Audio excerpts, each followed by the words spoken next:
армысыздар, құрметті ұстаздар, оқушылар, ата-аналар.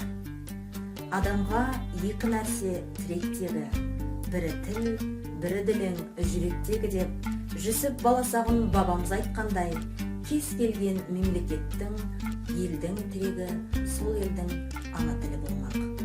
Тіл біздің түп тамырымыз.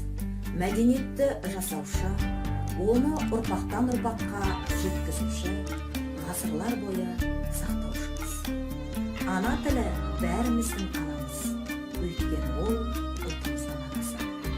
Ана тілін қадірлеу әр азаматтың перзенттік парызы.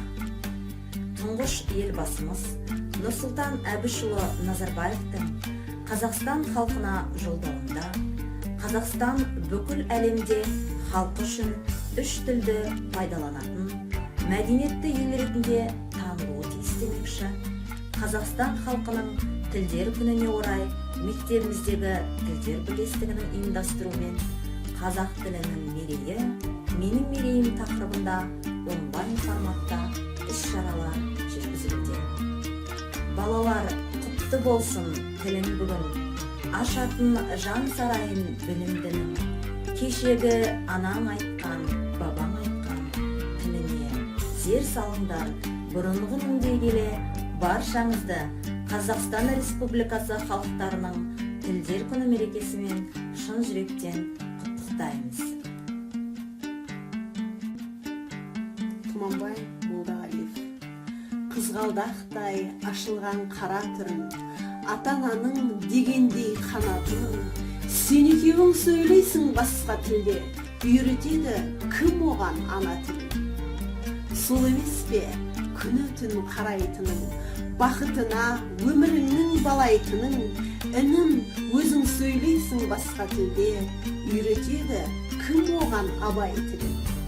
Ол өзіңде дегбірсіз күттер күнін, ер жеткен соң өмірдің құптар күнін, басқа тілде сөйлейсің інім өзің, үйретеді кім оған мұхтар тілін.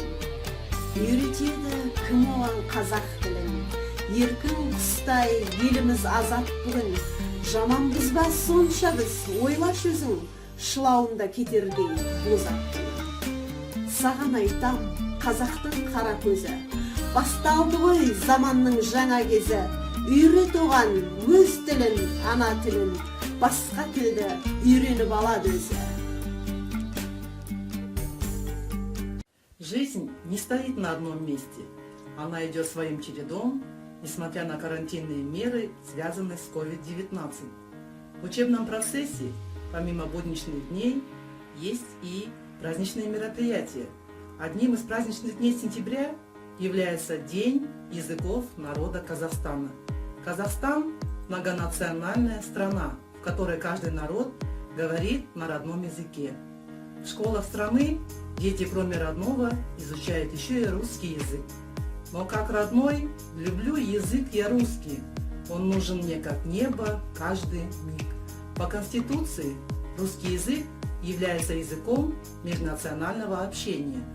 Язык сближает народы нашей страны, укрепляет дружбу между народами стран СНГ и дальнего зарубежья. Уважаемые коллеги, дорогие ребята, поздравляю вас с праздником. Желаю вам успехов в труде и в учебе. Язык – основное средство общения людей. При помощи языка люди общаются друг с другом, передают свои мысли, чувства, желания. Язык тесно связан с мышлением, сознанием. Каждый язык представляет собой сложную систему. Элементами этой сложной системы являются звуки, слова, предложения. Русский язык – это один из самых богатых языков мира. Он имеет большой лексический запас, располагает выразительными средствами. В конце своей речи я хочу выразить слова Константина Паустовского. Нам дан во владение самый меткий, могучий и поистине волшебный русский язык. Good day, my dear colleagues. I congratulate you with the Day of the Languages. Every year on September, our country celebrates the Day of Languages. All of us must speak in 3 languages: Kazakh, Russian, and English, because the knowing of languages is our treasure. English is a world language. English is spoken by more than 350 million people. It is the most widespread language on the earth.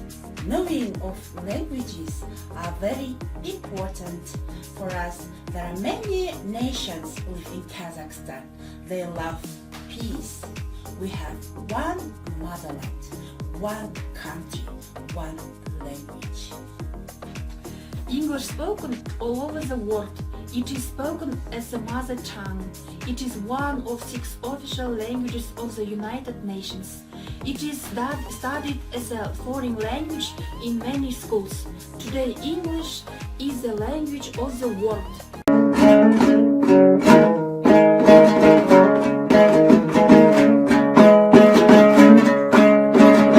Ömürge keldim, anamdı gördüm, dedi ol canım, ayağı tanım, samal bop jelibim, çırı